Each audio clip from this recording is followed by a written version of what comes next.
start this season, and he sort of just seemed like a different style of player. And now you're talking about playing in front of a defensive line with Joey Bosa, Linval Joseph, who they signed in the offseason. Justin Jones, pretty good player. They drafted Jerry Tillery in round 1 last year. Melvin Ingram also, I believe, in a contract year. You know, that front seven is pretty darn good all of a sudden. So, again, we go back to the choose factor. You want to get after Patrick Mahomes, you better have a darn good rush unit and fast linebackers like this. Yeah, and it makes a lot of sense, too. I mean, Josh Jacobs in that Oakland, in that Las Vegas Raiders rush offense, I mean, they were pretty potent last year. And then you also have the Denver Broncos that now have Melvin Gordon, you have Philip Lindsay, so he'll be able to combat that. And then we look at it from the coverage aspect when you have Darren Waller, one of the most underrated, explosive tight ends in the league, and obviously Travis Kelce playing with the Kansas City Chiefs. So he's one of those guys where you can look at, okay, in the AFC West, we have to combat these issues with these teams. Here's a puzzle piece. Here's a chess piece that we can put in, and hopefully he can help neutralize some of those threats.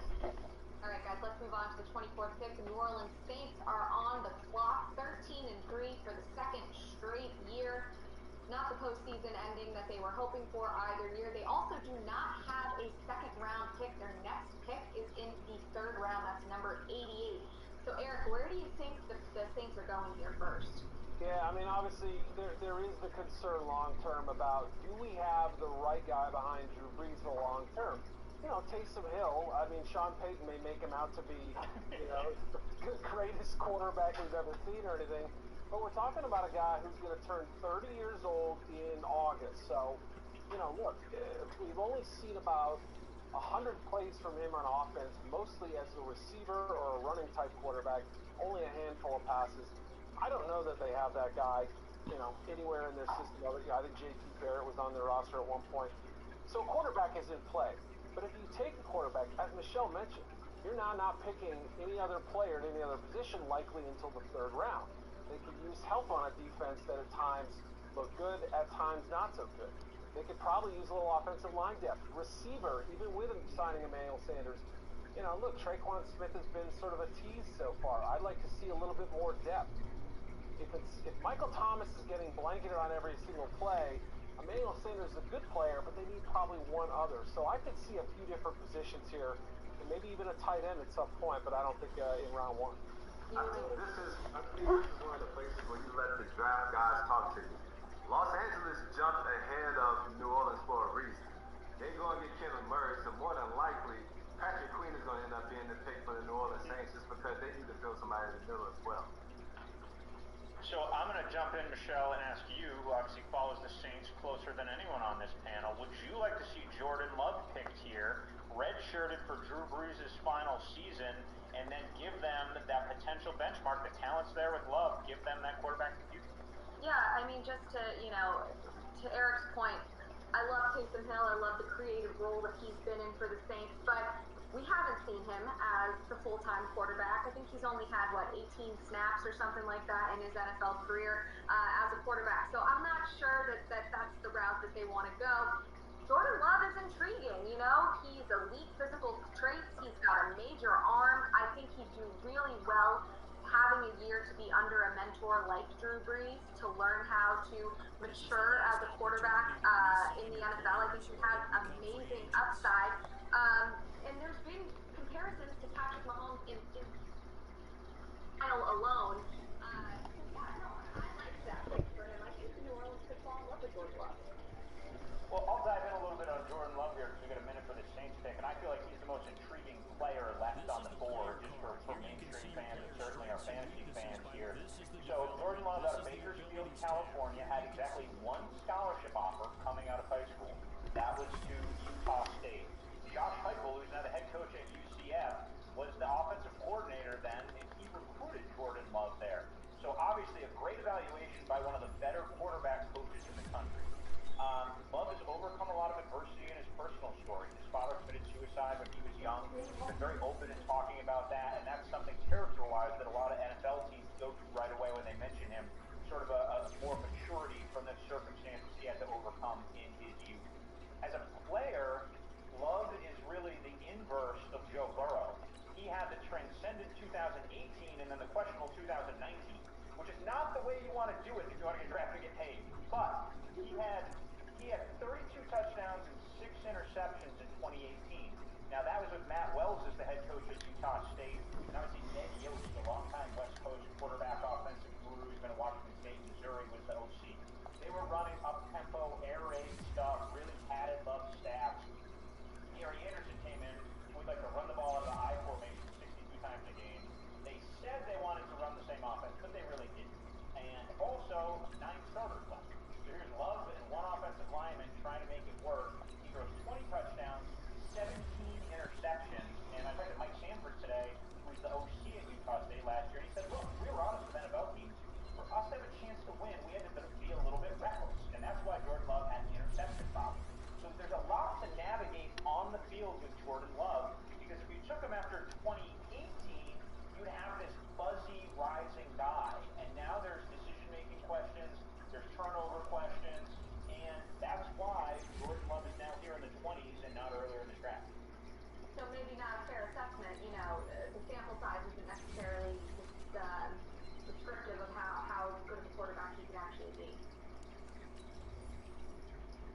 I mean, Eric, do you want to speak to his raw talent? Because I'm sure you watch a lot of his film. I think you were at his game at LSU. The flashes are blinding, but then you want to wince when you watch the interception. Yeah, you want to blind yourself with a butter knife when you watch some of his throws. I mean, look, I was at that game and he made 2 special throws. And and again, Duke Tobin from the Cincinnati Bengals was there. 2 different Green Bay Packers front office officials there. I was within earshot. After both of those throws, all of them said, wow. You could actually hear them, sit up in their chairs. Those kind of throws that kind of keep evaluators up at night. Wondering, can we salvage something special out of this, kind of a reclamation project at this point? So Saints did not go the route of Jordan Love. Instead, they picked Cesar Ruiz. Pete, tell us about it. Wow. Well, I talked to Cesar Ruiz this week, and he told me, look, I don't know where I'm going. I'm all over the board. Because there was a wide variance. Teams size 15 were looking at him. Some teams thought they could sneak him in the first round. Cesar is from Camden, New Jersey, and look, what a wonderful moment for his family. Grew up with a single mom. He has a younger sibling who's 15, and then 2 younger siblings who are 3 and 1. So what a great night for Cesar and his family. And he is the 5th center that Ed Warner, the offensive line coach at Michigan, has sent into the draft since 2014. One of them has since transitioned to guard, but he's had 4 other NFL starting centers, starting with Nick Martin at Notre Dame, and then going through the run of really talented guys at Ohio State at that position. Elfline, Lindsey, and then Billy Price being that run. My center game is on point tonight at home. You'll be proud of me. But a lot of good pedigree from What's up, Michael? A great night for Cesar Ruiz. He was giddy when I talked to him yesterday, and I'm happy for him and his family. Imagine them in Camden right now, hugging with generational wealth coming their way. I was just watching his reaction as you were answering. What's that up, question, Michael? Bawling his eyes out. So obviously, a really, really special moment for him and for his family. So on that note, we're going to take another quick break. When we come back, it's the home stretch, guys. We're getting through it. Round 1 comes to a close. We'll wrap up the night as well. So stick with us right here on Yahoo Sports Draft Live. Our members understand social distancing, being prepared, and overcoming challenges. USAA has been standing with them for nearly 100 years, and we'll be here to serve you for 100 more. So, I'll be playing the game very soon.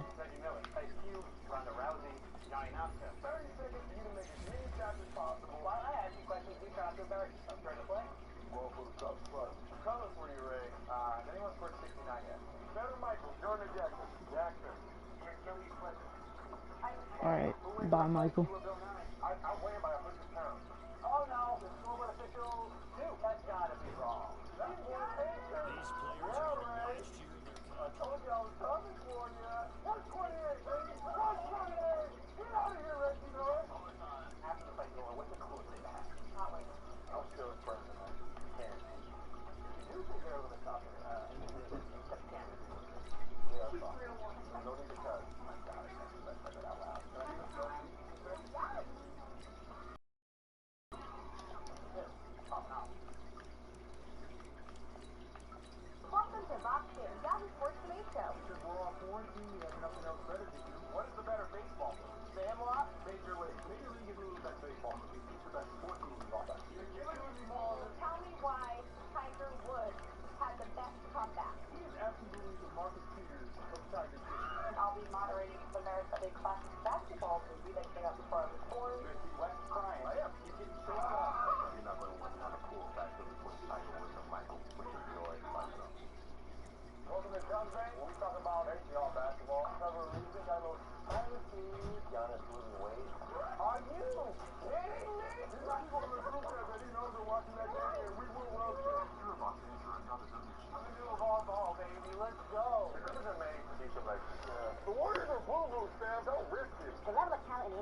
to Alex Caruso. I'm the Jeff Jason page on 554. I'm Zach.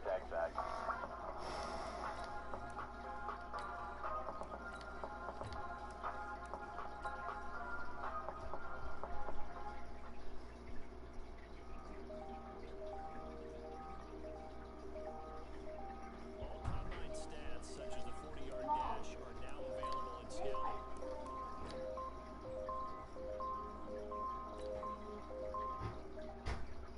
Here's a list of all the players that will appear in the upcoming draft. Select a player to learn more. Select to scout this player and unlock his best skill. Use each skill unlock will cost you scouting points. Unlock this player's true skill ranking to see if he is. You just found a diamond in the Prescott, the brother of Dak Prescott, passed away earlier today. Very sad to hear. Our thoughts and prayers obviously go out to the entire Prescott family. Pete, I know you spent some time with the family. Just what are your thoughts on this? Yeah, over the years covering Dak at Mississippi State, I spent some time around the Prescott brothers. There's obviously three of them. Jace was a big bear of a guy. He was an offensive lineman in college, and he was the quieter of the three brothers. And it's a family that's really been touched by tragedy. Their mother Peggy died of colon cancer in 2013, and obviously my thoughts and prayers go out to the Prescott family. I'm heartbroken at the loss of Jace Prescott. Yeah, I mean, awful news. We don't know any of the details yet. Obviously, the team just releasing a statement, but absolutely heartbreaking news for anyone to have to deal with that. So our thoughts and our prayers go out to him. As we move on to this now, I'm looking at pick number 25, guys. It would appear that the 49ers have this pick now, and it looks like the pick is in. It has not been announced yet. What do you think San Francisco wants to do here? Well, this is a little bit of a surprise to me because all the chatter leading up was that they were wanting to move down. They were wanting to add picks. If it is indeed the San Francisco 49ers, that earlier trade where they slid down one spot, I don't know if it was enough to give the same value to move back up from 31 to here, meaning they were having to give up some day three picks or possibly something next year. Don't know the terms at this point, but clearly means they have somebody in mind. After taking the defensive tackle earlier, I would think there has to be a receiver that they have their eyes on at this point. The ones that are still left include Brandon Ayuk. We had Rager go off the board earlier. Denzel Mims might be a possibility. Brandon Ayuk is who they have gone with, wide receiver from Arizona State. So go ahead, Eric. I didn't mean to cut you off. Just keep going on him. No, you're fine. I'm glad you did. I would have talked about other positions that no longer apply. I'll be fascinated to see what the price is. And it's so funny because Brandon Ayuk sort of learned from N'Keal Harry last year and was able to sort of sit in his shadows. And he was recruited out of junior college. Most teams, including Herm Edwards at Arizona State, wanted to make a DB out of him. They thought, okay, kick returner, cornerback possibly. That was the one team that allowed him to really get that chance at wide receiver. And he's made the most of it. Had a fantastic year. Great yards after the catch. I call him Ayak. Real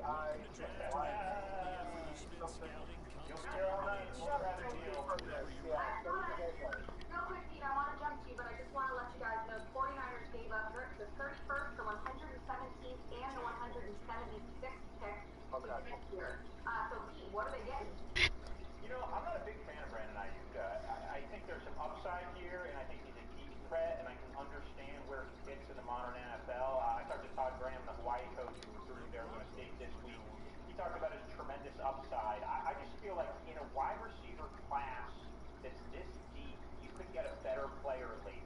So I think I'm shaky on Ayuk. I don't see it all the way there, especially considering those Pac-12 defenses he has to go up against. Yeah, at the same time, though, they got rid of Emmanuel Sanders. He's in New Orleans right now. You have Deebo Samuel who can beat up folks in the slot. You have Kittle who can flex on people up the seam. So now you have normal? to the puzzle on the outside who can stretch the defense. And like we said, he's able to kind of stretch the field and put points, big plays on the board in order to compete in the NFL these days. So that's why the Ayuk pick makes a lot of sense there for the 49ers. We figured that at some point they were going to add a wide receiver because we really haven't talked about it, but it's still pretty crazy that John Lynch considered trading in Jimmy G for Tom Brady, even after he just led up to the Super Bowl. So that lets you know that there's a little bit of uncertainty there with the 49ers as far as how that offense is currently constructed. So So add this piece to the puzzle, see if Jimmy G can get them over the hump. If not, they may be looking over their shoulder for another quarterback to move forward with his short. To the downside now, you guys wrote that, I think Eric, you wrote this actually, that he could be a one-year wonder. There's not a huge sample size for this guy. So do you feel okay with San Francisco taking him, even knowing that there's not a ton of tape on him? Well, I think, as I also wrote in that same piece, that he's the kind of guy that I don't know how much you're going to get out of year one. Maybe a little bit. Certainly the return factor is going to be part of it. And it's not like they don't have bodies at wide receiver. Remember, they get Jalen Hurd back from injury this year. Debo Samuel had a great run at the end of last season. We expect him to take a step forward. So they may not need huge contributions from right away. I'm with Pete a little bit on this one, though. The price to move up and the fact that this is this deep class, I'm a little bit ambivalent about this one. All right, let's recap picks 21 through 25. Philadelphia taking Jalen Reagor, Minnesota taking Justin Jefferson, the Chargers giving the Patriots a second and third rounder to get linebacker Kenneth Murray, the Saints taking Cesar Ruiz, and Brandon Ayuk going to San Francisco. All right, and we're moving on, guys. Yeah, and a run on wide receivers too. I mean, this is where that depth is showing through. I mean, 3 of the last 5 picks, a little bit different than maybe the order we expected, and a little bit different for the teams they landed with. But it's just another testament. We've now kind of gone over the expected Vegas total of 5.5 receivers. So, this great class is showing through in tonight's results. All right, we're moving on to pick 26, the Miami Dolphins. Eric, how do you think they've done so far, and what do you think might be next on their wish list? Yeah, I mean, a home run pick, obviously, in their first one with Tua, as I mentioned earlier. I love GMs who have conviction on players that aren't afraid to roll the dice. I'm a little bit leery about Austin Jackson, but if I'm proven wrong, and I hope I am, he could be a special talent in a couple of years. So at this point, that's 2 offensive players, haven't addressed the defense. Pass rush could use some help. There's some good talent on the board at this point. I think they can go their different routes. I have a receiver question before we dive into Miami. We just saw 3 guys go in the last 5 picks, Eric. Tell me this. Michael Pittman, to me, was one of the 3 most dominant receivers in college football. T. Higgins was an almost transcendent receiver, dominated the ACC, had big catches in big games. Why have we not seen either of these 2 go off the board, Eric? And that's why I'm skeptical of Ayuk, because it's compared to these guys who I watched produce. Yeah, I'm with you, and I think the Pittman thing is very interesting. I kind of stamped a grade on him. I think I made him my number 50 or 51 overall player, and I regretted it pretty quickly. And there's not a whole lot of flexibility in the way I do my grades. Once I stamp it, I've got it done. And he's the biggest regret I have. I would have put him a lot closer, maybe even ahead of IU on my overall board. 6'4", can move. Watch the Utah game when he attacked a great defense. T. Higgins, look, playing hurt at the end of the year. I thought he's a great player for the last 3 years, and especially the last 2. So the size and length remind me a little bit of a poor man's A.J. Green. I liked him better than most people did, and I would have taken him at this point, but I can understand if you don't want somebody who's going to be that mid-4-5-5 kind of receiver, and if you're looking for somebody like Ayuk who's a little bit more of a vertical burner. That's, I guess, more of the specific need that the 49ers wanted, and I can't blame the Vikings for taking Justin Jefferson. Love that pick. But the other ones, I think we can at least call into question. And I think when you're looking at the Dolphins right here, this may be the opportunity where we get our first running back taken off the board. I mean, I know guys like different running backs in this draft class, but Jonathan Taylor reminds me of Saquon Barkley on the rocks. Like, he's just a little bit watered down, but he ran a blazing 40-yard time at the combine. He showed that he has really good hands, that he can catch the ball out of the backfield. They just didn't use him like that at Wisconsin. You may worry about the load that he had at Wisconsin, but at the same time, he's a dominant back. And if you play fantasy football, you understand that there's a Sahara Desert in the Miami Dolphins backfield. I understand that they signed Jordan Howard, but if you're looking for someone special, I think that Jonathan Taylor could be that guy. Tank, I think you fumbled that analysis because Jonathan Taylor did that way too much at Wisconsin. Give me DeAndre Swift every single day. And I think when you look at style of play you're going to play with Tua, you're going to have him rolling out of the pocket and moving, and Swift is a much better 3-down back who I really think can be a weapon out of the backfield. I think Swift fits a lot better in the modern NFL than Taylor. Taylor fumbles too much, a little bit too much of an upright runner for me, and I feel like it's an NFL back that fit 10 years ago. Yeah, and this is the type of weapon. Oh, go ahead, Michelle. That's all good. Switch gears here, get your notes out. What do we think that Green Bay is going to do here? Do they take Jordan?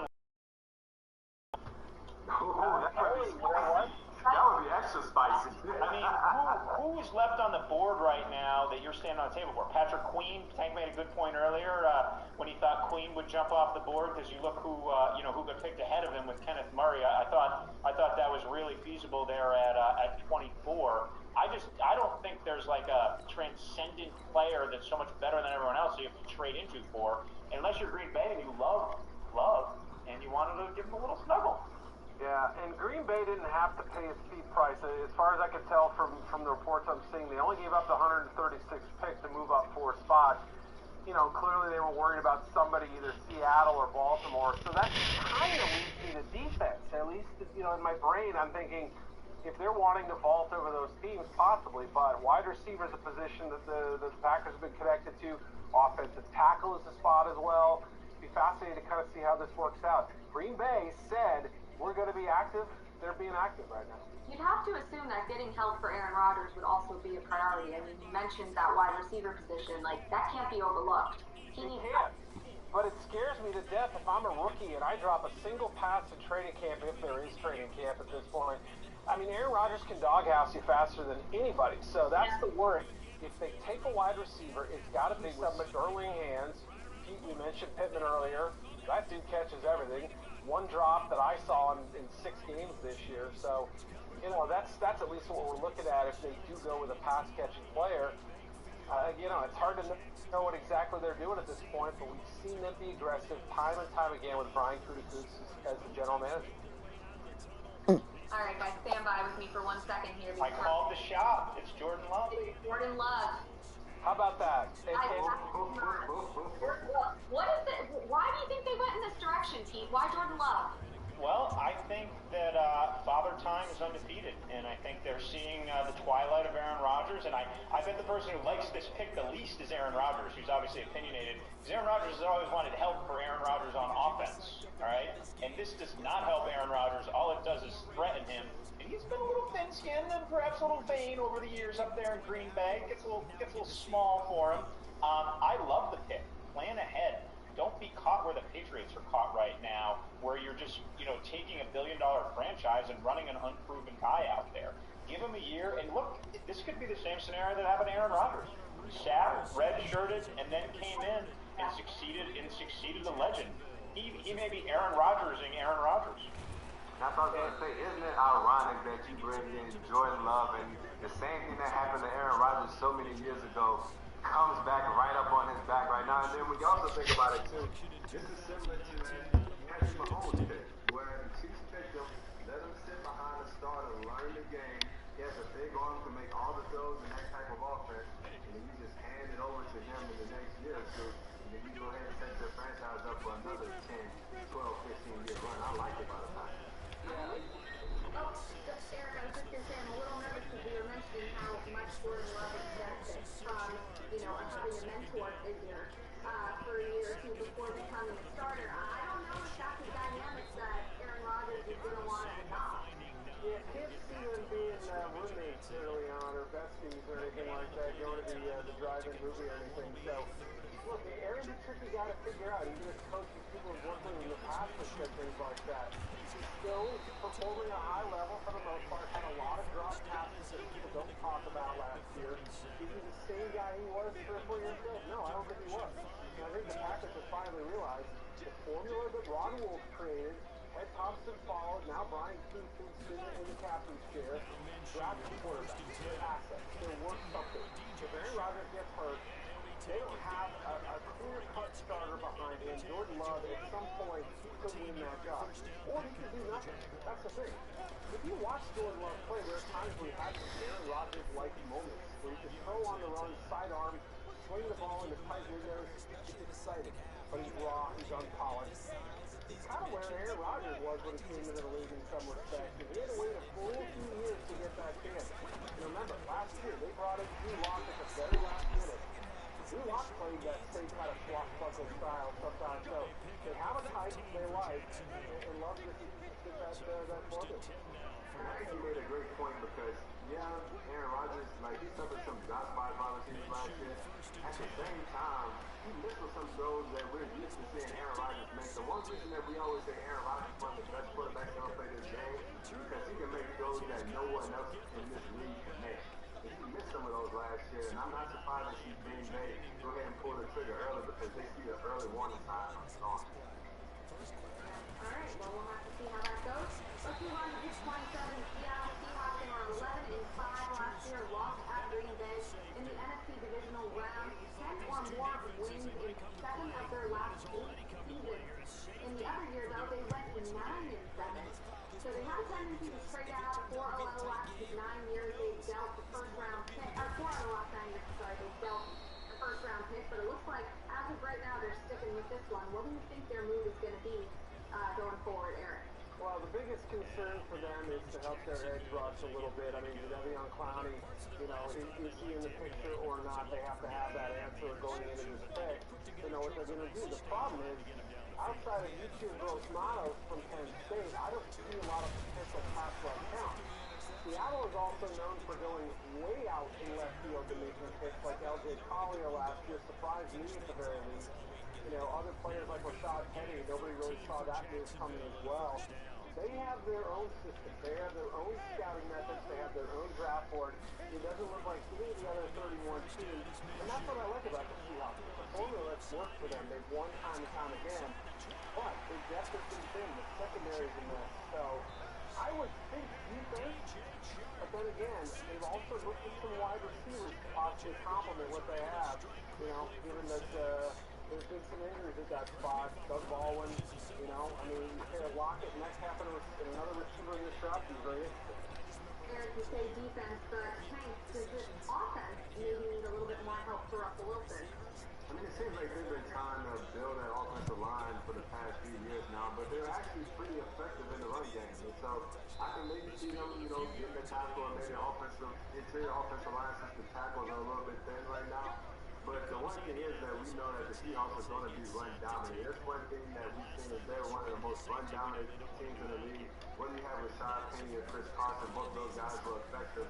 And even though they didn't throw the ball a lot, Russell was still one of the most dominant fantasy quarterbacks in the league. And you also have Tyler Lockett on the outside, DK Metcalf came on late. So you have some pieces together. You add Greg Olsen to it. That offense is explosive. So at the same time, I feel like more than likely, whether it's AJ Epinesa or Gross Matos, they'll probably try to go ahead and bolster that defensive edge because obviously they've been in Jadeveon Clowney GM for about a month or so now. Southern Tennessee Titans, no one can get a deal with them, so somehow they have to build that that defensive edge. I think they go to the draft with this pick. Alright, Pete, I saw you raise your hand there this time. Stop. Pete Carroll has a history of loving and drafting high pass rushers, right? That's the defensive guy, that's part of his obsession.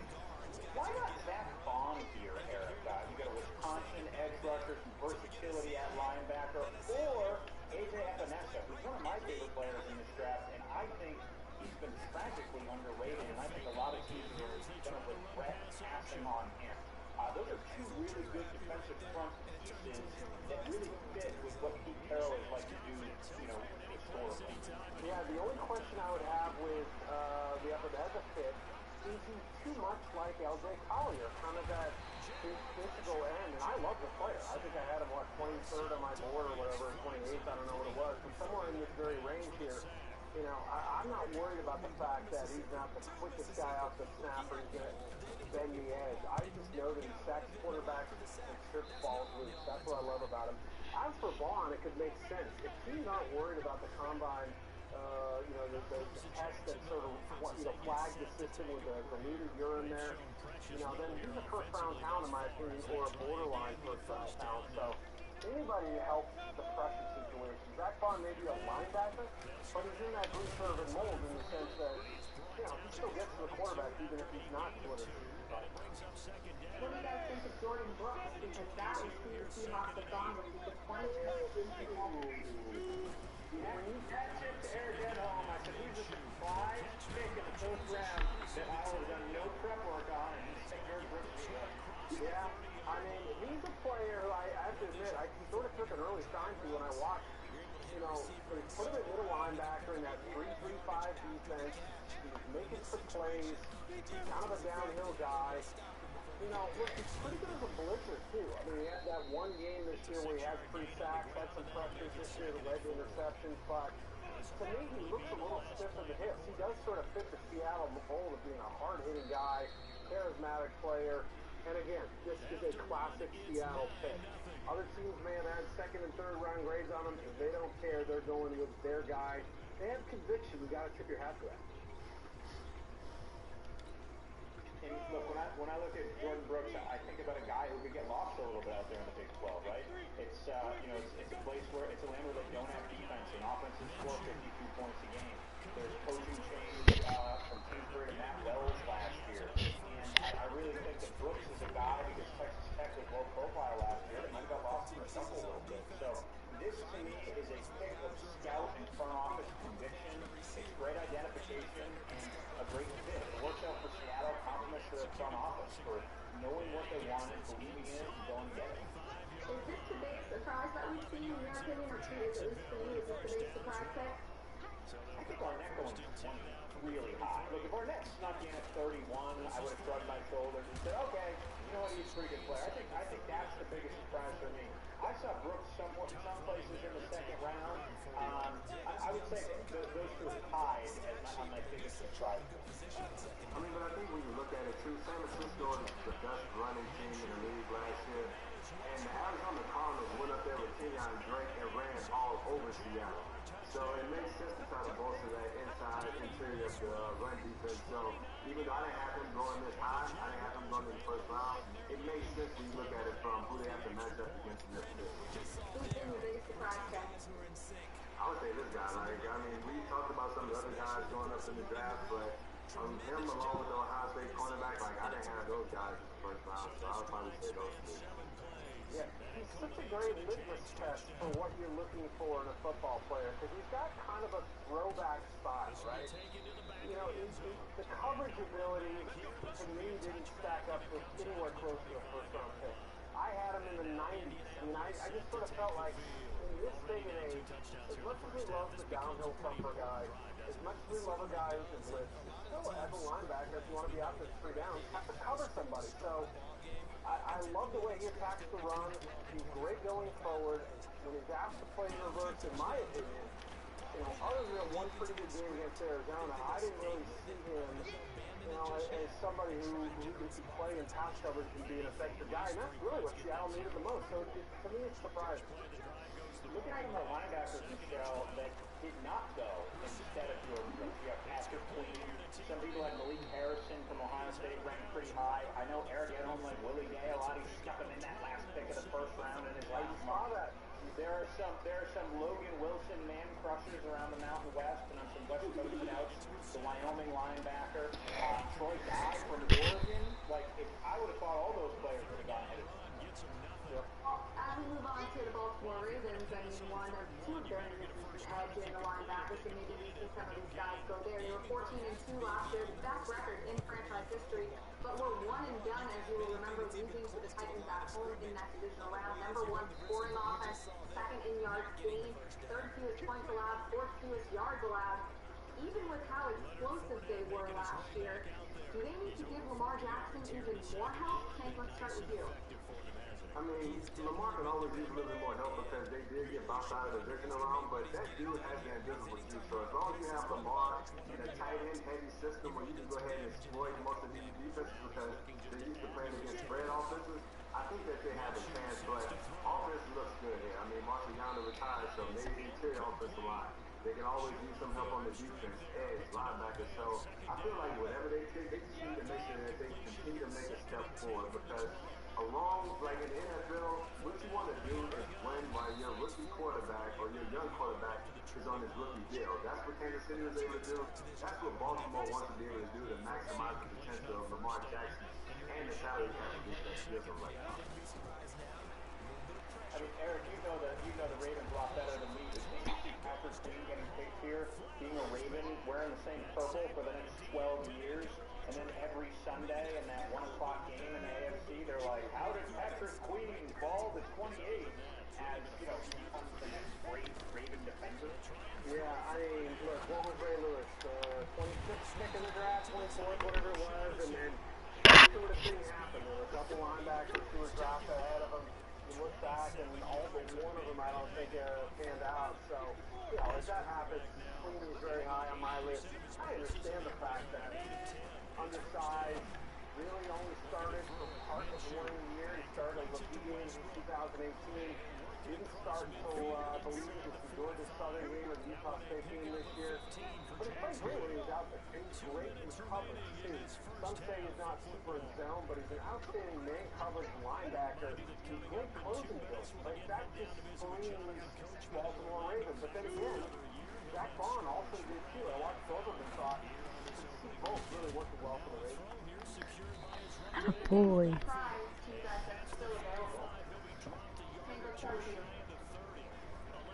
would probably say Patrick Queen. Like, I saw that the New Orleans Saints and like some of these other teams really use the linebackers. And even though he had like a small sample size as far as being the starter, he was really explosive. I mean, he really jumped out in some of the biggest games that LSU played. And so I assume that some of these teams that are trying to match up with these spread offenses would like to plug a card like him into their defense. So I'm a little surprised that he slipped this far. Understanding that teams are probably looking at the sample size and saying maybe we haven't seen enough tape. Oh, I'm Team DeAndre Swift. I think Kansas City is salivating to get him and terrorize the league with him at the home. Look, I think that the upside is great for DeAndre Swift. I don't think Georgia also had a little bit of a Flintstones offense this year. There's a reason why their offensive coordinator got nutsed out and he's now like a tight end coach at Texas A&M. I don't think the creativity of Georgia's offense really highlighted DeAndre Swift's skill set. And this is a guy who took a bunch of carries from Sony Michel and mixed up as a young player. And if he had been in LSU's offense this year, he would have like double Clyde Edwards-Hilaire's production. I'm all in on DeAndre Swift. And I know the bias against tailbacks. We talked about a little bit tonight, but I could see him going in one of these last 5 picks and really becoming a franchise tailback. Yeah, I'd say my biggest surprise is Patrick Queen, but I think he's going to go either this pick to Baltimore or very shortly thereafter. The other name I'd throw out there, I would say Christian Fulton. I mean, look, there's been, what, 4 corners drafted at this point? You know, I thought Fulton was a little bit better than what we saw out of Damon Arnett last year. That's why I had him ranked higher, but, you know, those are the two guys that I think are close to the top of my list. Then dumb names I thought would go somewhere in this range. Alright guys, well we are still waiting on that Ravens pick, although the pick is in, they said that they have not announced it yet. Michelle, I believe the pick is actually Patrick Queen, unless I'm proven wrong. Yeah, I'm trying to look at the TV. Yeah. And for all the reasons we just talked about, I mean, look, they need presence on that defense, and he's an excitable young kid. I was at the game, against Jordan Love, actually, where they threw 4 screen passes that he tackled 3 of them behind the line of scrimmage. He's got that kind of attacking, aggressive mentality, Hank. And, some guys have pretty athletes, some have great size, but unless you sort of have that killer instinct for the position, one that, you dabbled at as well, you're not going to make it in this league, especially the first-round pick in a place like Baltimore. Absolutely, and like we talked about before, I mean, this pick makes a lot of sense because even though he's a smaller linebacker, the NFL is such a pass-happy league where they're trying to spread teams out right now. And Patrick Queen won't be a liability. He can be effective enough in the run game. And then once you spread it out to 3 wide receivers, 1 tight end, and 4 wide receivers, he can either cover that back out of the backfield, or he can be the guy that can match up with a Kelsey or someone like that that's running up the speed. I feel like Patrick Queen, he may not be a selection that they made specifically for their division, but they plan on making it to the playoffs and trying to make a run. And so he's trying to match up against these high teams in the AFC, like the Kansas City Chiefs. That's when this selection finally comes into more of a clear picture. Eric, you actually described him as a tone setter for the defense. So we got Mario Cristobal with it. Oh, fantastic! Hey, Coach, how you doing? Mario's got to take his mute off. Can I take the mute off? I'm getting good at this. Slowly but surely, guys. Another couple years, I'll be all right. It's all good. It's new for everyone. It's okay. Why don't you take it away here? Yeah, Mario, Pete Allen from Yahoo here. Congratulations on Justin's selection. Great night for you in this program. Walk me through your emotions watching him go to LA at 6, and what kind of fit you think he'll be? I think Jesse's going to be a great fit there. I always thought he was going to be a great fit everywhere because I've had the great fortune of watching him endure, grow, develop. I mean, he's seen it all during his time at Oregon. 3 different head coaches, a couple different coordinators, going into a 4-8 scenario, and then coming out a Rose Bowl champion, a Pac-12 conference champion. He's done it, and he's done it the hard way. He's persevered.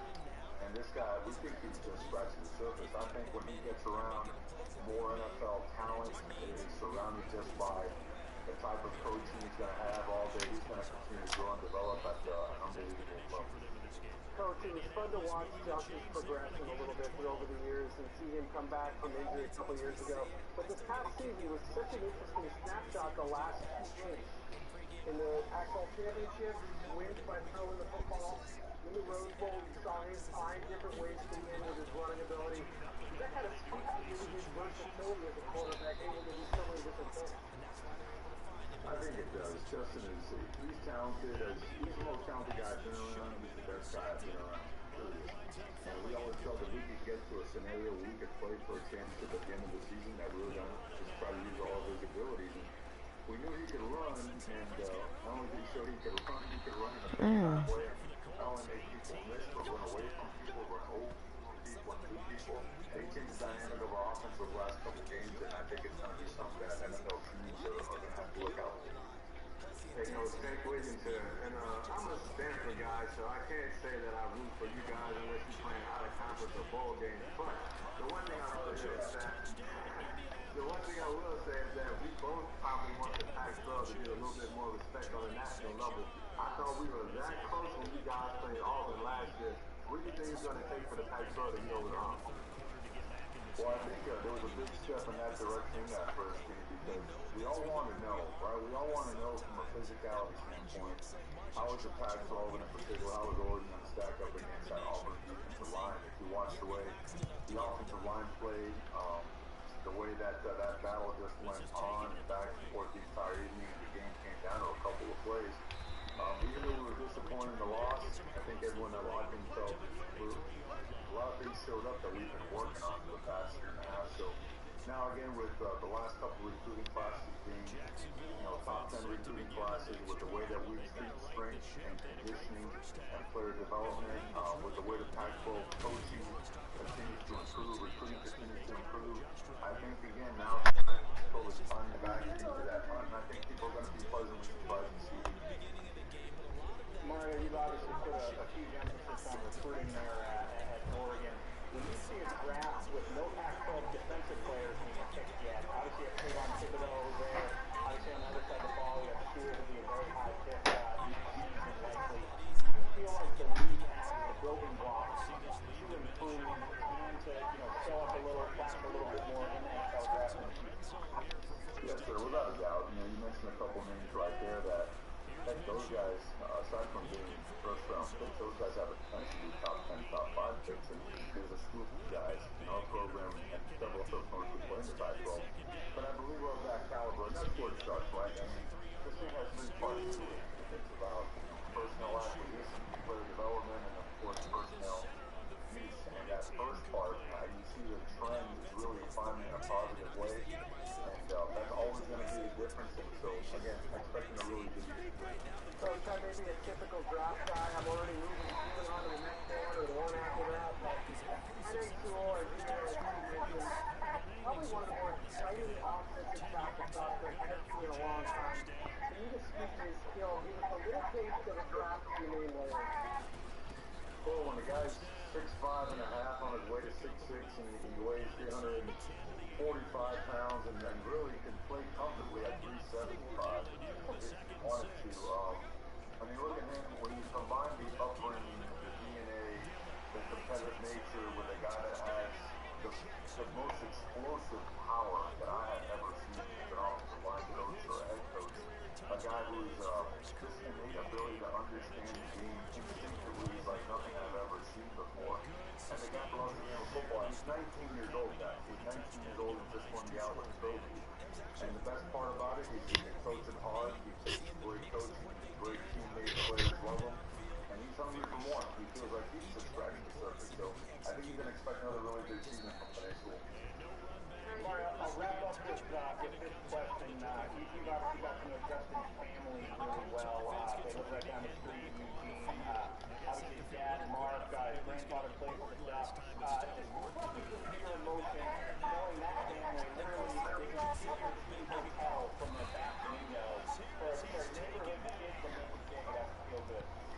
No, that's a great point. You know, we actually, as a staff, we drove up to the front, you know, as the draft started, and when he got picked, we lit up those horns, and it was actually, you know, they were respecting social distancing regulations, but everyone was spread out, and the entire neighborhood lit up with blasting the horns and yelling and screaming for him. He's a hometown hero. His grandfather was legendary, and I'll never forget sitting down with Justin Herbert's family years ago and making the decision to return. And there was nothing on his mind except helping his team achieve that next level, but in the process, he himself became a legend here at the University of Oregon. So very emotional for everybody involved. Unbelievable family. His brother Patrick's going to be a phenomenal tight end here at the University of Oregon. So hate to see him go, but at the same time, love to see what he's doing and where he's going. And what can you say? It's a little bit strange having a meeting begin without being number 10 sitting in the first row. All right, Coach, thank you so much for stopping by. We really appreciate it. Stay safe, all right? Thanks for having me, guys. Take care. Thanks, guys. Appreciate it. All right, guys, as we move on, the Tennessee Titans have selected with the 29th overall pick Isaiah Wilson, offensive tackle from Georgia. Eric, you're nodding your head. You like this one? Oh, I only like it because it's one of the 3 picks in my mock that I got right. So I'm being a little bit selfish on this one, but we're talking about an impossibly large human being here who moves very, very well. I personally, selfishly wanted him to go back to school to kind of get that Georgia left tackle experience, and I thought maybe he could be a top 10 pick next year, but clearly he made the right call coming out. There were some teams that had first-round grades on him, some that had him in the 3rd round, like many of these offensive tackles. In this class, no consensus, but in high school, we're talking about a guy with the proportions that he did, a massive human being, lined up at a Wildcat quarterback, and I don't think there was anybody who actually wanted to tackle him. So, Hank, your Titans are getting a tackle who's to be for a starting job with Dennis Kelly, played right tackle at Georgia. It makes sense. Is this a guy that you thought could make a possible landing spot in Nashville? I mean, I thought that the Titans may go with Edge because they've been playing with Devion Thomas for so long, but this is the most on-brand Titans pick. I don't know what it is. Conklin goes to the Cleveland Browns. What is the Tennessee Titans' identity? Running down your throat with King Henry. So obviously, bolstering that offensive line so you can continue to be able to be effective in the run game and also protect Tannehill. It's a smart move for the Titans so they can continue with their starter line.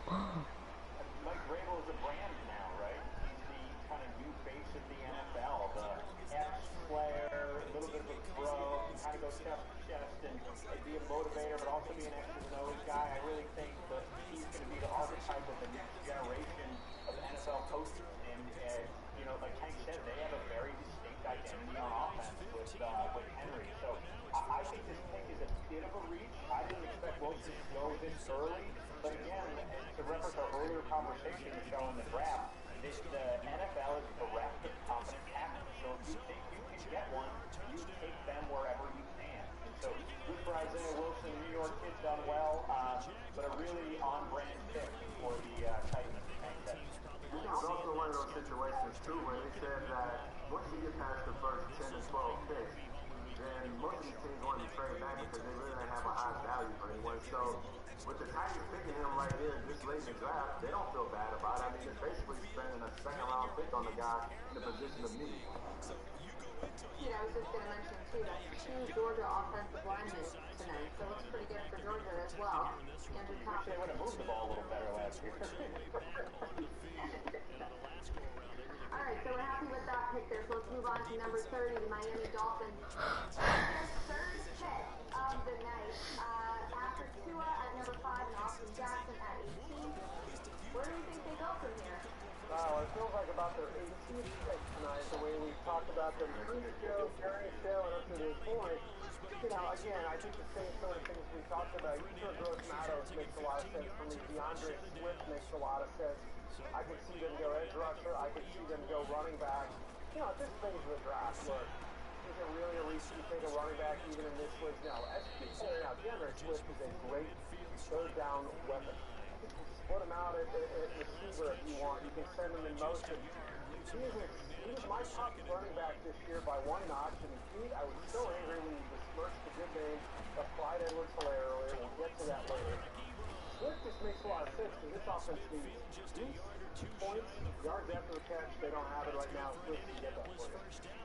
Well, Dolphins GM Chris Greer, his dad was a legendary NFL guy. He actually was part of the Patriots process of drafting Tom Brady back 20 years ago. We put a little bit about that this year. But he kind of comes from a Parcells tree where they value traits, they value physicality, they value health, athleticism. So I've got a hunch, just a hunch, that they go to Epinesa here.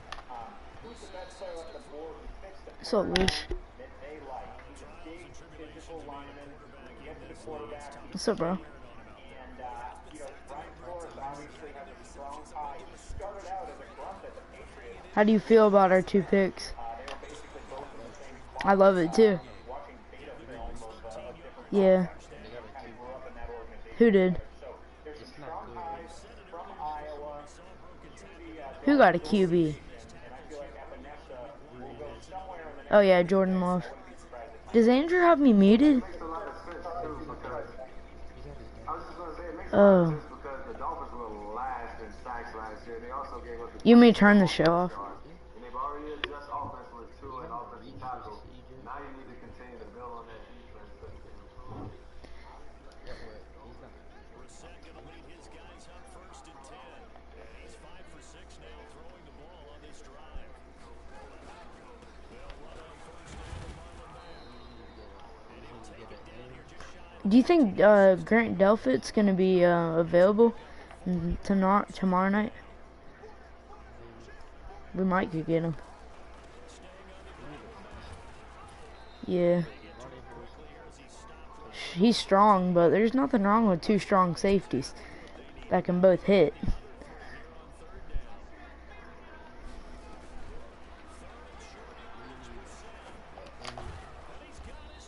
And we that Charleston linebacker is basically in. It's a gain of 6 as they're able to convert. And now it's 1st and goal. They don't need to run another play. Yeah, that's true. 2-minute warning. Let's see if they do it anyway. From the shotgun, it's Brissett. That's good for a gain of 6. 2nd and goal. Does I think Eugene or Lucas has me muted.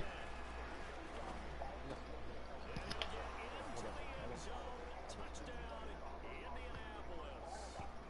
A 2-yard touchdown grab. And the Colts are able to draw a bit closer. And now the Colts are going to keep the offense on the field as they go for 2 here. I'm not sure win-win is the proper term here, but it certainly felt like it. They got the touchdown they needed. If I'm on the defensive side of the ball, okay, you got the touchdown, but sure took you a long time. Yeah, because offensively there, you're probably hoping for a 1 to 5 play drive. That would eat up a little more time than they were hoping. You're exactly right, and if you have that 1 to 5 play drive, you actually build up momentum and even more hope. When they had to slob their way downfield, they got the touchdown, but it's almost like, yeah, you know, It don't feel right. exactly. Now Leonard Fournette,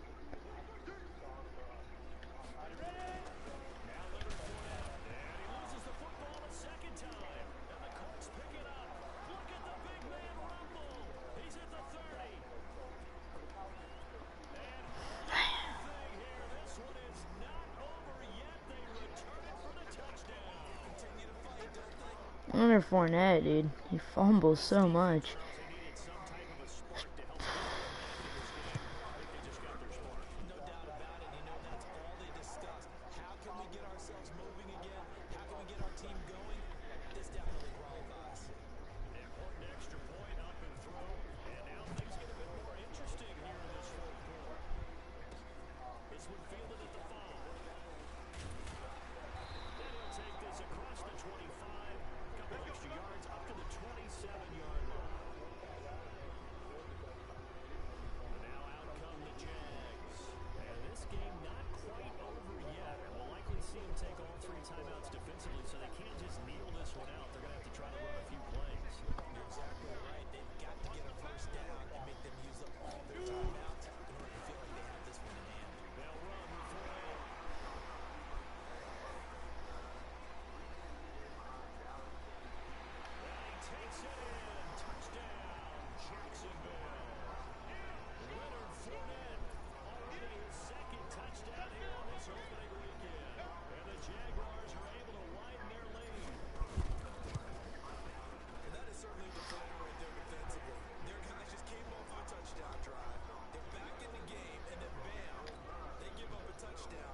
I mean, this is a player who was a wide receiver his first year in college, still learning the position, still learning the intricacies of it, but the raw talent upside is amazing. And Miami Dolphins aren't winning the Super Bowl. Getting pretty good young players is possible, so it's an interesting fit for me. What do you think about him as a player? What is his upside? Well, if you remember, Noah went to Auburn as a receiver, and then much to the offensive coach's chagrin, they pulled him to the other Let's side of the take a ball. minute to His see no how you can interceptions improve probably your team. he wasn't as a receiver for 2 years, much longer. I think, Eric, this is the classic that Armand Rashid that knows Start your he week knew by that he'd be there for installing a your while. game plan. So you bring in a raw, talented guy with a ton of upside, you let him develop, you let him take his lumps, and if he does develop into who they think he could be, maybe you can deal McKinney, clear some cap space, and continue to rebuild that way. So this is not a pick the Dolphins would have made 2 years ago when it's Tannenbaum and Gase and they're trying to win now and they have Tannehill and they're trying to grind out a wild card spot. This is a deep breath. We're going to rebuild this thing. We're taking a 20-year-old offensive tackle. We're taking a quarterback who may have some may take a little developmental time because of injuries.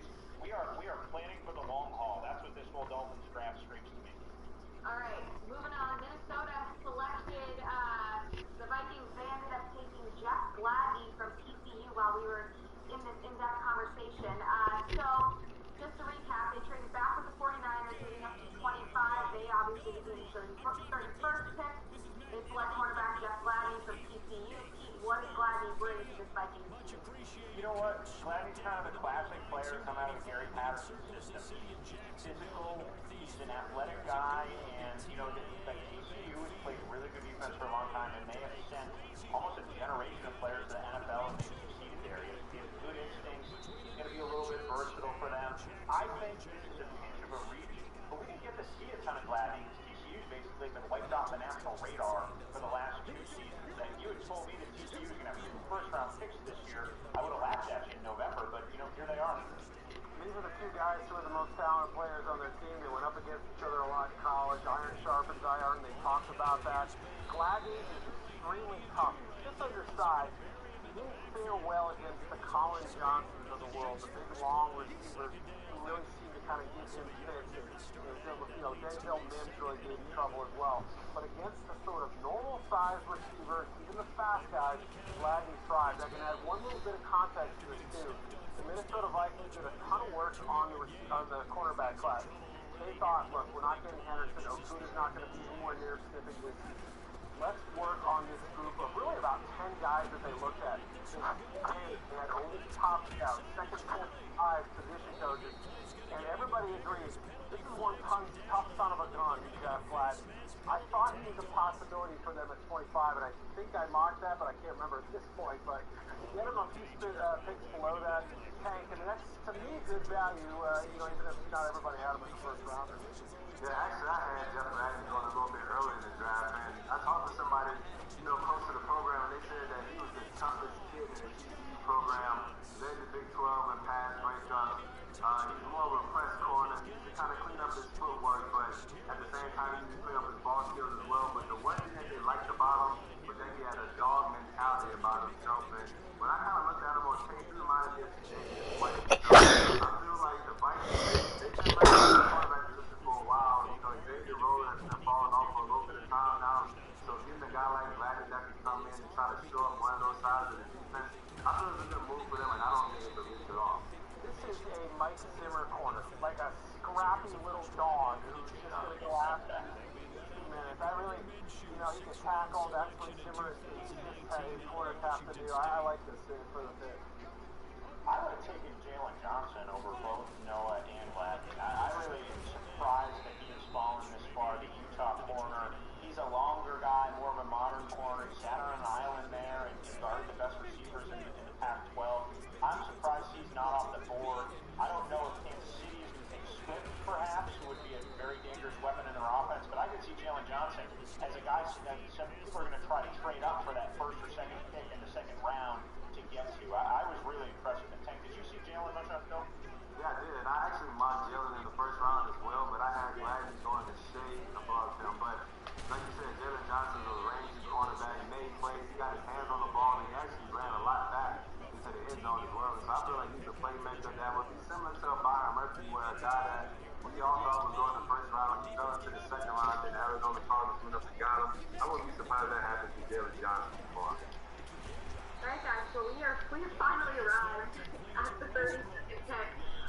The Kansas City Chiefs with the last pick of the night, the Super Bowl champion Kansas City Chiefs. It's hard to say you have something to improve after winning a title, but what are some spots that they're looking to shore up? Eric, where do you think, actually I just saw you, Charles, raise your hand there, so why don't I let you take this one away? Yeah, the Chiefs actually is kind of a weird scenario. As we got closer to the draft, I had a couple of different teams that were in the market for a wide receiver say that they thought the Chiefs were too.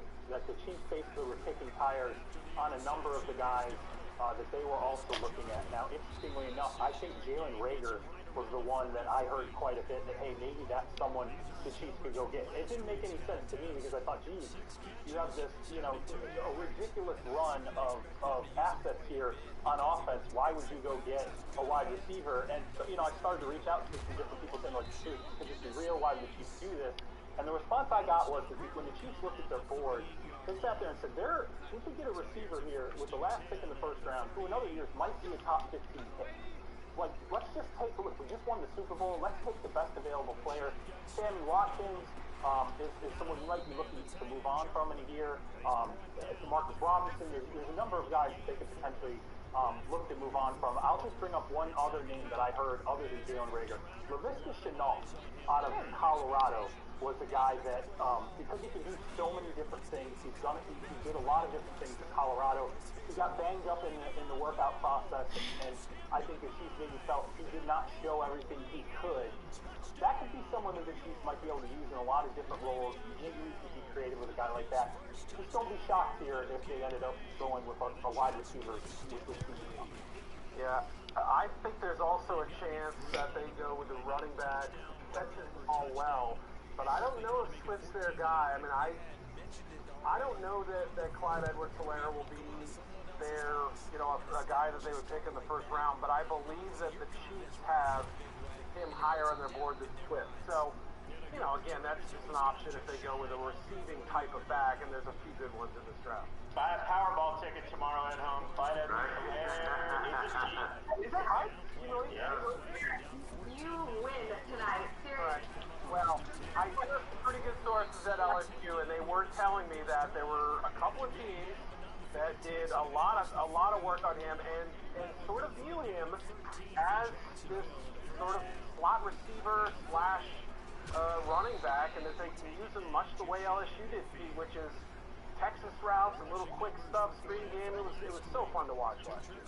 Yes, he is a running back disguised as a bowling ball. Impossible to tackle, low to the ground, fun to watch. I mean, my image of him is from that Alabama game and from the playoff game, just spinning through the defense. He's like Sonic the Hedgehog when he gets going. He just sort of starts going down the field and buzzing. He doesn't have like the ideal straight line speed, but what he has is versatility, elite catching ability. I hope he sends a case of beer to Joe Burrow, because Joe Burrow certainly highlighted his skill set this year at LSU. I would have taken DeAndre Swift here, but I can't argue with Clyde Edwards-Helaire. I mean, if you're in that West right now, you're like, oh God, we got to see that guy with Mahomes for the next 4 years. It's unfair. I don't know how else to say it, Tank. You're talking about a player who thrived in an LSU system because they had so many weapons and because of his talent. Now he becomes the LSU of the NFL, right? I mean, this is the offense where you have to cover Tyreek Hill. You have to worry about the tight end. You have to worry about Mahomes moving out of the pocket. And oh, by the way, like you said, here's this bowling ball who can barrel through you, can catch a pass, squirt by you, spin move. He's got everything. I mean, when you look at it, this just really isn't fair. I always talked about the Kansas City Chiefs. Reminded me of the Golden State Warriors in their prime, because I feel like when Patrick Mahomes gets hot, he's like the third Splash brother. So not only does he have Tyreek Hill, Robinson, Nicole Harvey, Travis Kelce, now you add this integral piece to the puzzle where Lewis. Run and pass game. I mean, I know Charles has some with that. You want to play like a game or something? For the best quarterback in the league just isn't fair right now, so we might I don't know. another ring. I it's remarkable to me when you We look can at play the new the duo game mode in Fortnite, the operation match or whatever. If I had picked a team, I would have said, Those are put pretty Patrick fun. Queen with Baltimore as an inside linebacker, and then Clyde Edwards-Helaire. Or we can start another franchise, which you probably won't know to do. At the last pick in the third round, a running back you can plug in now for 5 years, by the way, with the 5th-year option. Not really have to worry about paying this guy because you got to pay everybody else. We can play Two absolutely 3-on-3. that, frankly, to me, should hit the ground running immediately and have an impact for two teams that will probably be in the AFC title game. Speaking of those stunning picks, guys, just before we wrap up round one, as we just finalize, is in the book. 32 picks up, 32 picks down, but we want to break down the best moves of the night. Eric, let's start with you. Can't believe Grant Delpit wasn't picked. Yeah, I mean, as much as I love the CeeDee Lamb pick, I thought that was great. Let's go even higher than that. Tua Tagovailoa, to the 5th pick of the Miami Dolphins. They didn't pay to have to move it up. They created this vast, disinformation program that started in earnest in January and continued through until tonight. Until we heard that pick, we didn't know what their plans were. Kudos to them, first of all, for keeping it under wraps, but also making the best pick on this guy's opinion was Tua. Should be a fine, solid, respectable NFL starting quarterback. Tua Tagovailoa, though, has things that Justin never will. It has nothing to do with his physical side. I just love the intangibles he brings. If he gets hurt, so be it. Win for greatness. I love it. Thanks. What about you? I mean, you can never argue against talent. And so when you get the best athlete, in my opinion, in the draft, Isaiah Simmons, with the 8 Yeah. on the Cardinals. Do you think if the Cardinals didn't pick Isaiah Simmons, we would have taken him? Yeah, I was upset when they took him. Killer with San Francisco, the way that Russell Wilson maneuvered that offense in Seattle, I feel like Simmons is just the best athlete that we had in this draft. You think we're gonna draft a running back in the second round? Bravo for the Cardinals. I understand they have to protect Kyler Murray, but that defense is terrible too. Because we put Fournette on the trade block.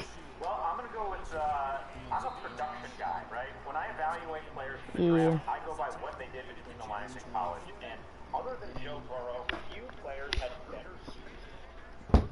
Yeah, I can see that. What number second in the second round do we have?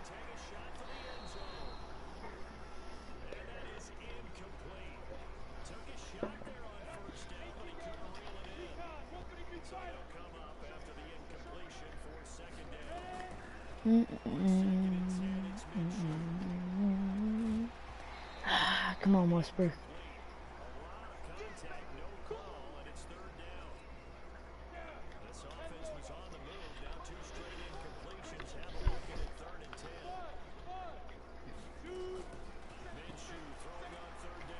Sun is down. Freezing cold. What are you doing? Run forward. I tried to show him. Did you see the Travis Scott event today? It's pretty cool.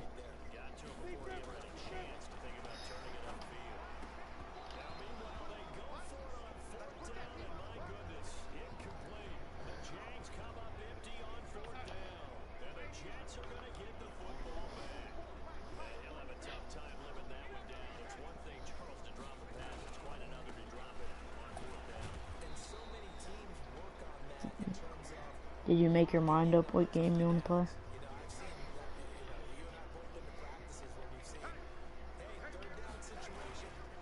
The Packers with Jordan Love, dude. But Andrew's like happy, I guess. No, I don't know. I gotta give him a call.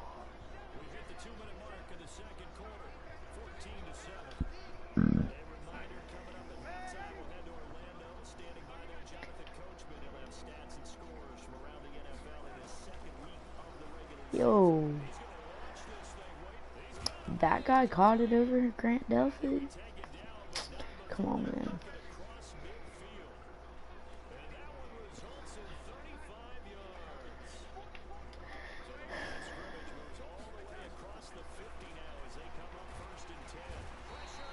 I Atta boy, Simmons.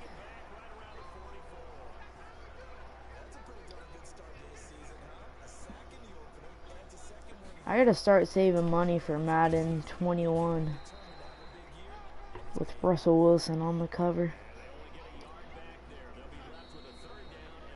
You know what I mean? Really? I thought it was Russell.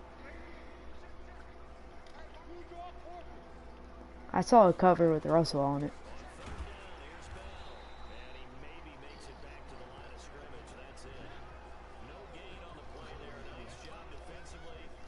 Did they come out with the trailer yet?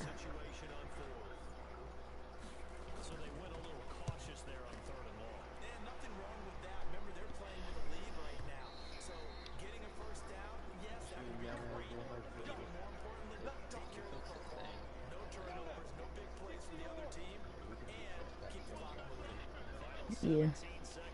It looks alright right now. I just imported a class.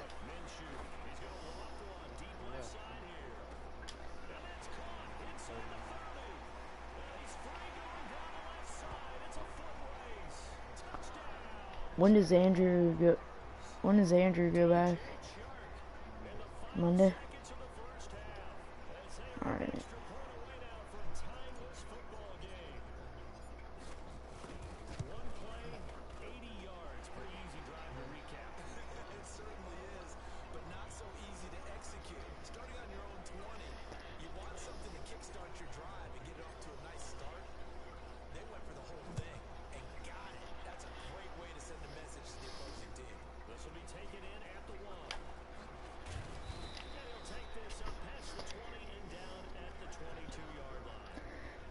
Do you think our defense is going to be better?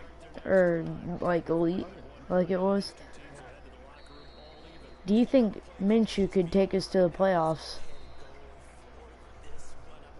with an elite defense?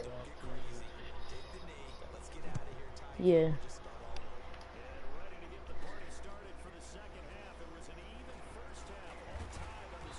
I think he could. Chark definitely stepped up last year. Yeah. Yeah. We gotta... Yes.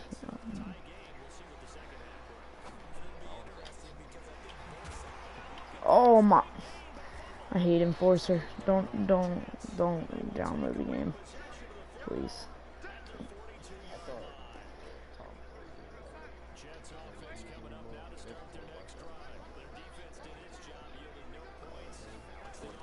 Yeah, the Cardinals.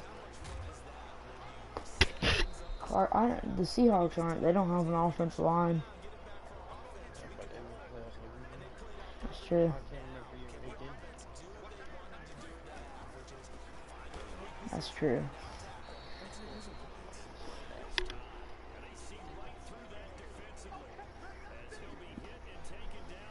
I don't think they're making the playoffs this year.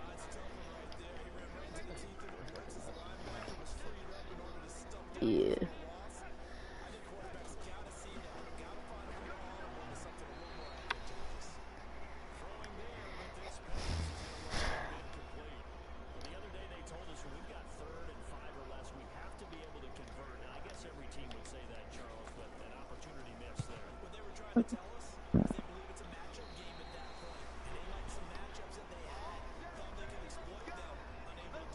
I might do some challenges. Second. Skinny posts. Oh my gosh. Okay. Lee still got some burners. We let go of Marquise Lee.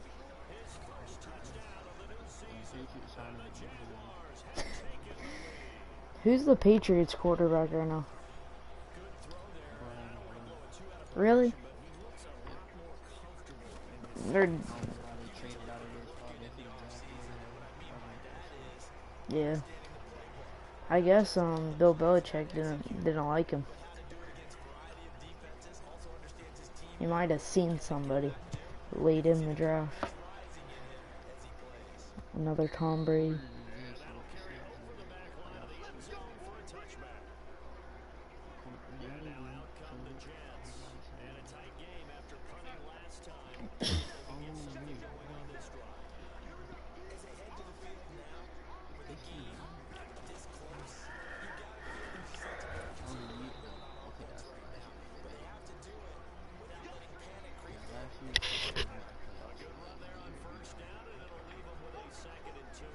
We probably took their spot.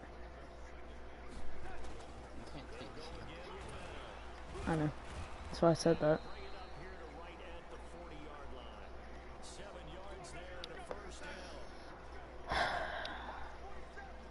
I hate playing the Jets.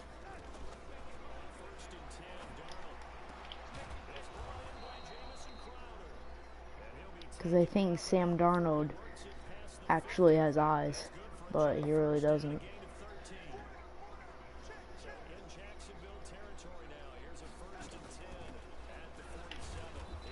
Atta boy.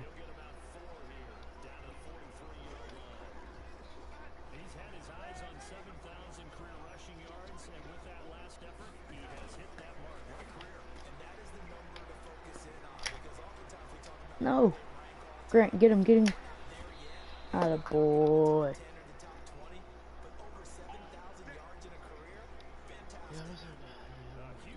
So what you been doing during the day?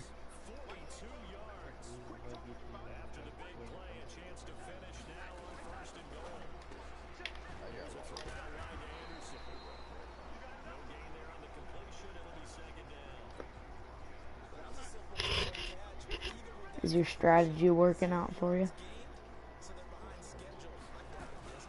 Just turn all the work in when it's due.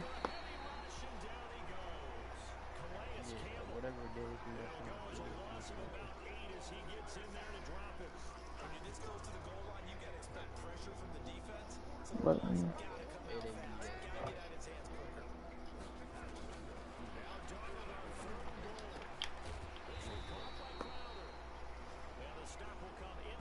what happens if you have like a big project?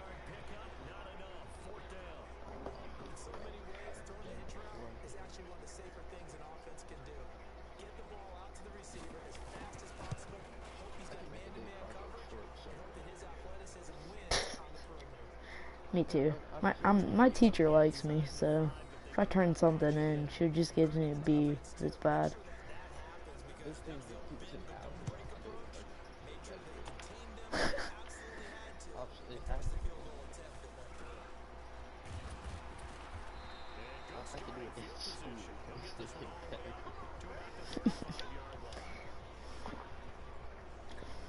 So I'm guessing that you like this school better than regular?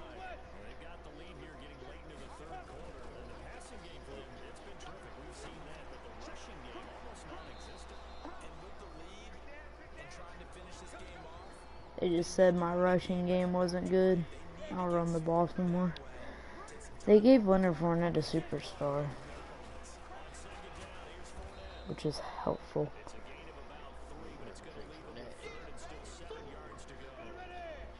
Oh yeah.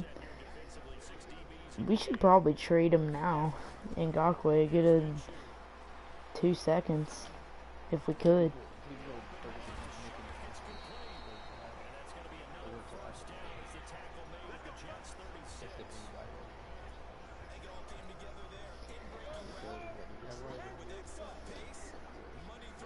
First round pick and a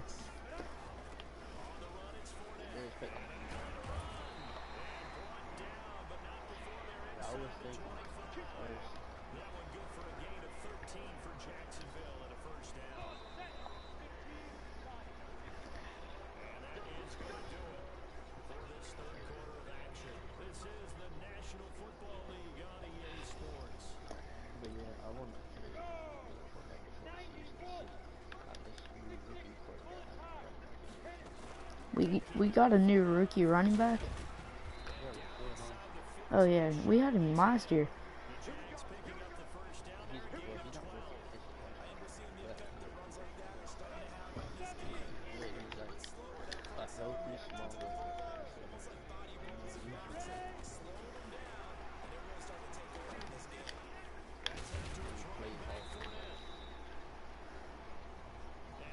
Yeah.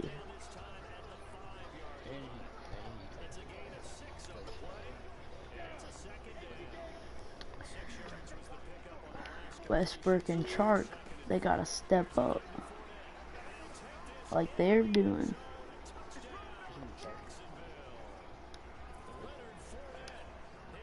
Yeah, he's good slot though.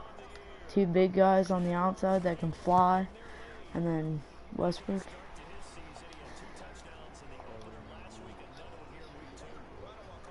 And then Josh Oliver needs to make a presence this year.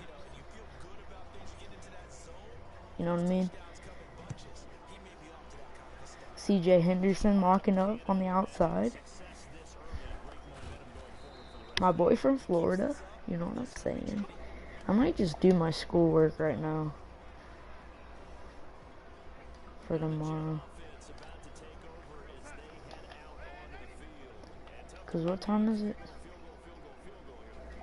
Yeah, I can do it right now. Cause it'll count for today. Or for tomorrow.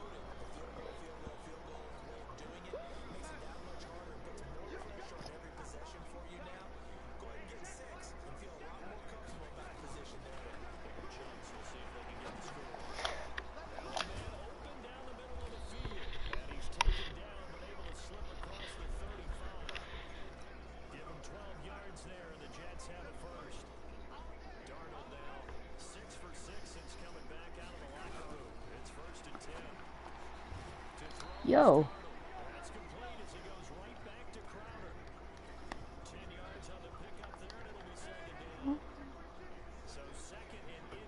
Tweet.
Want to hear I'm a good tweet, rockin' Auburn.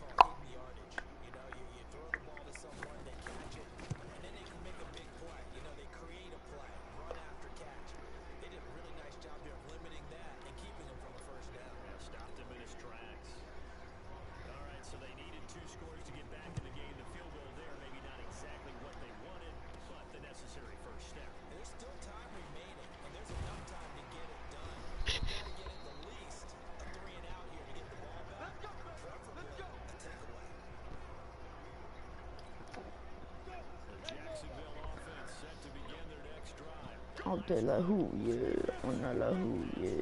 I feel like who, yeah. I feel like who, yeah. I'll tell her who, yeah.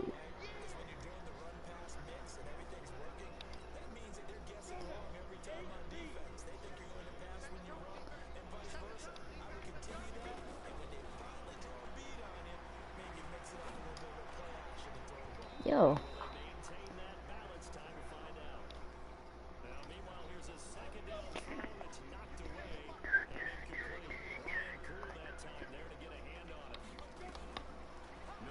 Sets to throw.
everything off.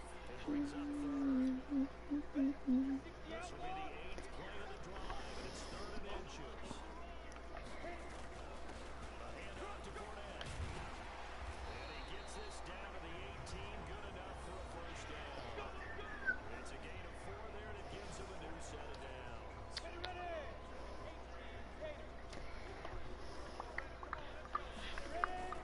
From the red zone now, they'll look to throw. And it's caught. And he takes it in. Touchdown, Jacksonville. James O'Shaughnessy, his first touchdown here of the new campaign. And the Jaguars are able to widen their lead.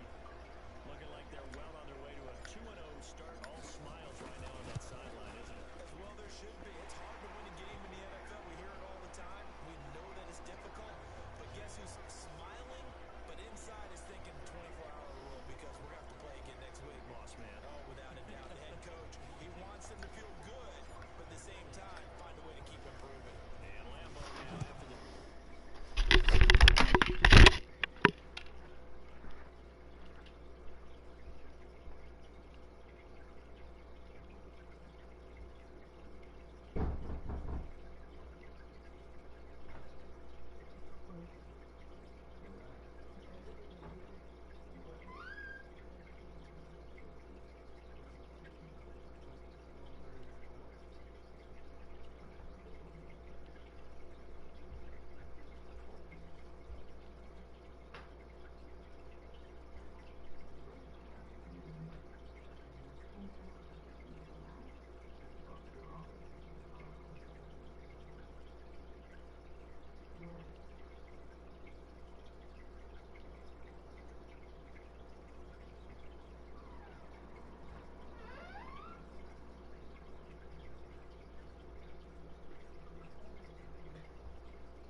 Yeah.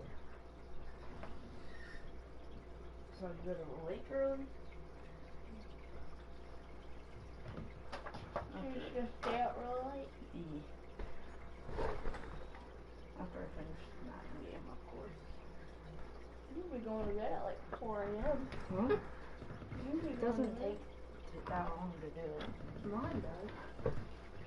It's like, it's like study island, and in like 10 minutes I already did all my homework. This is fielded at the goal line. And he'll get it up past the 20 to the 22 Yo, yard. Lewis. Darnold and the Jets now.